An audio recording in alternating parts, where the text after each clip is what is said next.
Hey everybody, welcome back to Movie Howl. We are doing another mini review. This time we're going to be talking about Chaos Walking, a movie that I wound up going to see at the theaters a little while ago, but Joe has not been able to see yet. I think we've both seen pretty mixed reviews on this, probably tending towards more negative.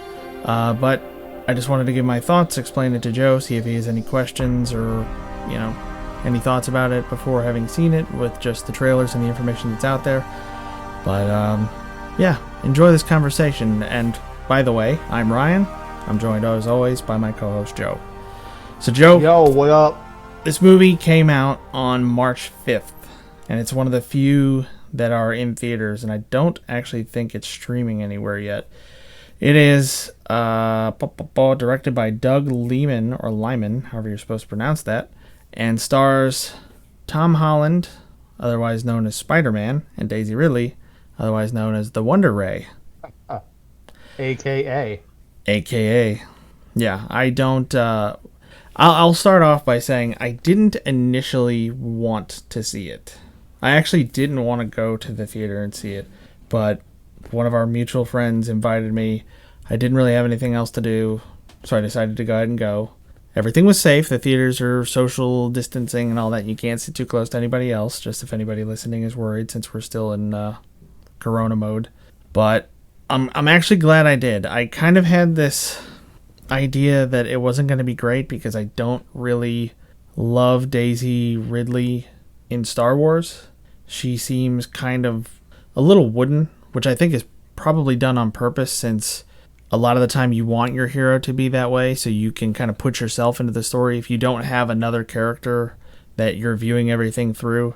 For instance, Stargate Universe was a really good series that I think only lasted 1 or 2 seasons. But you don't start off as one of the military guys or one of the scientists who's already working on this stuff. You're some random kid who's thrown into it by chance. And it's kind of a more interesting way to bring you into the story, and as they bring you more in, the character you start off following the most kind of fades off. Whereas in Star Wars, Rey is the vehicle to bring you into the whole thing, and she's with you the whole time. And I just never really particularly got into her performance. She did actually change my mind in this, though. She seems potentially more talented than I thought. And Tom Holland, I already knew was irritatingly talented from some interviews, some other sort of sketch work that he's done. Spider-Man, yeah. He's in this. He's in a new movie, I think, called Cherry, where he plays a military veteran who was injured and now is dealing with addiction, which is apparently fantastic. I actually saw a review on that movie. Okay. Yeah, I haven't seen any reviews. I just heard somebody mention it. But, yeah, like I said, I'm actually glad that I saw it. I had heard some criticism about it, that the concept in general didn't make a lot of sense. The basic premise of the movie is that Tom Holland is the youngest member of this colony that is all men on a planet that is very far from Earth. And they've been stuck here. They are all, because of some condition on the planet, all the men project their thoughts outward as what they refer to as noise. So if you think something verbally, a little cloud of this mist will come out of your head and somebody around you can hear it out loud. Or if you think of something that's visual, you can project that image out. And there are actually pretty clever uses of that here, where the members of the society who have better control over it can make you see what they want to see. And everything kind of goes sideways when Daisy Ridley lands. She's part of a scouting mission from a larger ship that has come from Earth, traveled 64 years to get there, and is kind of checking on this colony, saying, we haven't heard anything from the folks on this planet in a long time. Let's send some people down and see. And somehow things go wrong with their little capsule that they use to get down, and she's the only one who survives. So now I want to ask you, did you have any questions, concerns, preconceived notions about this movie, or anything that you wanted to ask or talk about going into it? Not particularly. I remember watching my own review. Well, not my own, but I'm watching a review on this. And it wasn't a super glowing review, but I thought the premise was interesting. I really liked the fact, I might end up seeing it if it comes streaming anywhere. because I really like one of the actors, Mads Mikkelsen. Mikkelsen, and Mads he's Mikkelsen. great in everything. He's fantastic. Yeah, he is one Uh, of the primary antagonists of this movie. Is the mayor of this small town, Mayor Prentice, and Nick Jonas, who's I'm going to sound like an old man who's some kind of musician. Apparently, is in this. I did not know that okay. he was anybody that I should have known. He plays Mads Mikkelsen's son, Davy Prentice Jr. Okay. Yeah, it's either obviously the Jonas Brothers or DNCE, I believe. Okay. So there's my knowledge. So when Daisy Ridley lands, she, for some reason, goes to Tom Holland's family's barn and takes something or is looking around, but when he sees her and tries to chase after her, thinks there's somebody stealing, she runs away, which I didn't totally understand because she's coming down to the planet to see if there's anybody there still. And her ship or her shuttle crashed, and she's the only survivor. She's all by herself, and she finds the colonists that she's there to find and immediately runs from them.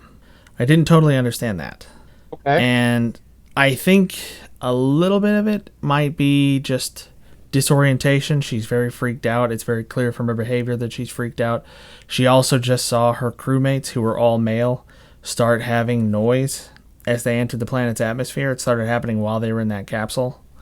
Oh, really? Like, Okay. what is going on? Yeah. And she's hearing them going like, oh my God, we're going to die. Like, what's going on? And she's like, what are you saying? And they're like, I'm not saying anything. Because it's just starting to happen and it's freaking everybody out. And eventually she is captured by Mayor Prentice, who is actually very nice to her. You know, she doesn't know that Mads Mikkelsen always plays a bad guy. So she should have probably just trusted him. He's like, hey, I'm the mayor of this town. You must be hungry. You must be, it must be very hard for you being the only one left. I'm so sorry that your ship crashed. Here's some water. Let's sit and talk. What's going on? And she's telling him, where she's from, that she's never been on Earth. She was born on this ship. That ship is coming there, and he's like, okay, where is it? How far away is it? When's it going to get here? Stuff like that. And she's kind of, we talked about this a little bit in the WandaVision review. She's very standoffish. She's like, well, why would you be asking that? And it's like, because he's a colonist who's been here his whole life, if not most of his life, and he wants to know when they're sending more people. Like, it seems like a completely logical thing to ask. Like, oh, you're part of a scouting team because there's a ship coming? When's the ship coming? Where do they plan to land? Seems logical. Right. So he leaves because all of the guys there are freaked out that there's a girl. He leaves and tells his son, Nick Jonas, like, keep an eye on her, but don't talk to her. And Nick Jonas is kind of trying to prove himself to his father. He also has a rivalry with Tom Holland's character, Todd. And you can hear his thoughts as he's in there. He's like, I don't have to do what you say, stuff like that. Kind of like mouthing off to his dad internally. The way anybody probably would as a kid. Like, yeah, we'll see about that. But you can hear it out loud because of the noise on this planet. So he does go over to her. He starts talking to her. He starts messing around with stuff in her bag. The town technologically is basically on the level of a frontier town. Think like a gold rush town that just popped up. That's kind of what it's like. They're riding horses, stuff like that. So he's pulling out things that he doesn't know what they do or anything like that. And we're not talking about like cell phones and stuff like that. It looks like it's, mostly survival gear and things like that. So he starts messing with something. She's telling him not to. He does anyway. It explodes, blows out part of the building, and she's able to get away. And while she's away, very conveniently, somebody walking overhead, because she's hiding under some floorboards, is talking about that when that ship arrives, they're going to get the jump on him for some reason. This is a giant mothership of like 4,000 people, and somehow this group of like 50 guys with old-time shotguns want to take over the ship for some reason. Don't really know why. Okay, not really explained. You said old-time shotguns. I need to know. Does anybody say, this is my boomstick? No. And it's a weird mix. Some of them have energy weapons, and some of them have traditional like double-barrel shotguns and things like that. Not really explained why they have this mix of weapons, if they were somehow able to make these older style weapons while they were there. There's also a scene where they're trying to get weapons to go hunt Daisy Ridley's character, Viola, and Mads Mikkelsen, Prentice, walks into this room, and a couple of these guys are holding these older energy weapons, and he's like, get them working. And they're like, these haven't worked in years. And he's like, get them working, and just leaves. And so they do, somehow. I think the implication is they look for parts in the wreckage of her shuttle. So I think that's where they're supposed to have gotten those. But it's a very strange mix of technology. Some of it is energy weapons that can just like blow a person apart, and some of it's just normal bullets. Whatever. So his mission, Todd, essentially becomes to take her to a neighboring village to see if they have communications equipment capable of reaching the ship to warn them, like, don't land here or be really careful of these particular people.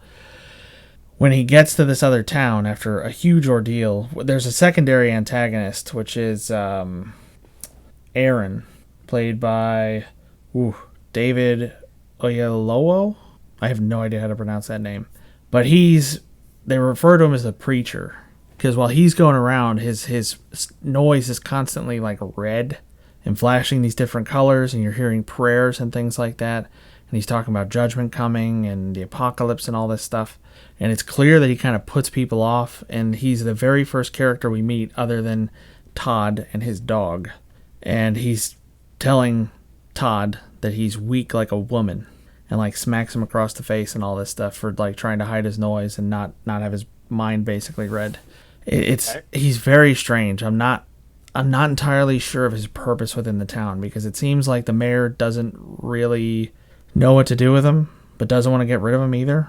He's just like a crazy guy. Well, I'm curious, real quick. This Todd character that you're mentioning. Yeah. Does he have a very big head, or is there a monster somehow involved? No. Okay. Somebody out there might get that reference. If you don't, that's fine too. Okay, I do not get that reference. The band Big Head Todd and the Monsters? No, I've never heard of that. Okay. Okay. But yeah, Tom Holland is constantly like this. That's his thing. He has a lot of trouble controlling his noise. Speaking of his name, Todd, he constantly repeats his name. He's like, "I am Todd Hewitt. I am Todd Hewitt." I think that's what his name is in the movie. So, is that a thing they can do? They can control it, or is it controlling it mean just not thinking things, or? It's unclear, because Mads Mikkelsen meets with Daisy Ridley, or meets with Viola on his own, because he is able to control his noise to the point where none comes out if he doesn't want it to. And he actually catches her by making it appear that these barriers are coming up out of the ground around her, so she stops. And then he walks through them, and they just kind of disappear like smoke. It's a pretty cool scene, actually. But so using the noise, whatever he's generating, to actually trick people or, use it to your advantage kind of thing? Correct. Kind of like a force projection. All right. And there are a couple times in the movie where things like that are done with pretty good effect, I think. Now that I'm talking about the movie to you, I do see some more of the plot holes than I saw before. Like when I was coming out of it, and I was like, that was pretty good. I don't really see what Stuckman was all about with that. But the primary conflict is between the preacher and Todd Hewitt. For some reason, he's got it out for him. He's also wants to bring Viola back, but it kind of more seems like he intends to kill her. It's not entirely clear. He says, like, I'll go get her. He's willing to, like, go out on his own, way ahead of everybody else, and just do things on his own. There's Mayor Prentice trying to get them both, mainly because he wants Viola. He wants the information she has. He wants to stop her from being able to warn that ship, because, again, for whatever reason, he has some plan with that ship. Not really explained what he intends to do with it, or how he's going to overcome the 4,000 or so people on board and the more advanced technology, but whatever. We need a ticking clock on this. We need that 2 days that the ship's going to land in. Isn't the ship there to save them? Presumably, the ship is there to deliver more goods, infrastructure, and people. Yeah. So, that's the primary setup for the movie. They are racing to try to warn this incoming ship and trying to get away from this preacher and from Mayor Prentice. And Todd Hewitt is also dealing with kind of revelations that he gets to other towns he didn't know existed, finds infrastructure on the planet he didn't know existed, and realizes that a decent portion of what he thought he knew about this world wasn't exactly true. So I think I'll just leave it at that. It clearly has some holes when it comes to the motivation of the main characters. What exactly they plan to do with the ship, why why they've done some of the things they've done in the past, why the people who follow the mayor still follow him. But overall, it's a pretty fun movie, and like I said, I was surprised by Daisy Ridley's performance. I think outside of Star Wars, I might actually like her a lot. Okay. I mean, I get that. I felt that way about. I mean, to be fair, it was a movie I never saw, any of the Twilight series, and Kristen Stewart, Yeah. I think is her name. But Yep. I saw her in the movie. It was called American Ultra, which I don't think you've watched. I have it on our list of something we could watch because it was unique and I liked it. But I liked her in that. I'm like, okay. I hadn't actually seen her in the other one. I know what had been talked about, but I hadn't actually witnessed it. So Well, we I just can saw get another that. one. And we just saw another one. We saw Tenet, which had Robert Pattinson, who played Edward in those movies. Absolutely. And he's fantastic. And I really want to see him as Batman. Talked about it before. I've heard more stuff that they're having more production issues. But I really hope it gets to come out because I love that trailer. I don't ever watch trailers more than once. And most of the time, if it's a big movie, like an Avengers movie, I might watch the first teaser, but I never watch any additional trailers. I will consume anything I can get for this one. And I've watched the trailer several times looking for little clues and Easter eggs. Okay. But that's all I've got for this one. I would say it's a tentative watch. It's got some problems, but it's fairly fun. If you don't want to see it in a theater or don't want to risk it, I would say you're probably not missing a lot by missing that experience. You do just as well to see it at home. There's not a ton of huge action sets or anything like that where you're going to want that thunderous sound and the huge screen and all that stuff. A lot of it is interpersonal. A lot of it revolves around their relationships with each other and revelations about the past on this planet. So, Okay. Again, tentative watch, but don't go out of your way for it. All right. Fair enough. All right, and that's it for this mini review. If you have any suggestions, want to tell us anything, want to tell us you hate us, our email address is moviehowl@gmail.com, and you can find us on Twitter, where Joe is holding down the fort, @moviehowl. Thanks for listening. As always, I'm Ryan. And I'm Joe. Don't tell us you hate us because, we're fragile. We're fragile individuals. I don't know if we can handle that. Okay, nice comments only. That might be where we're not getting so much. No, really. We'll take any comments. Let's be honest. All right. Yeah, any comment's a good comment. That's right. All right, take care, everybody. All right. Later.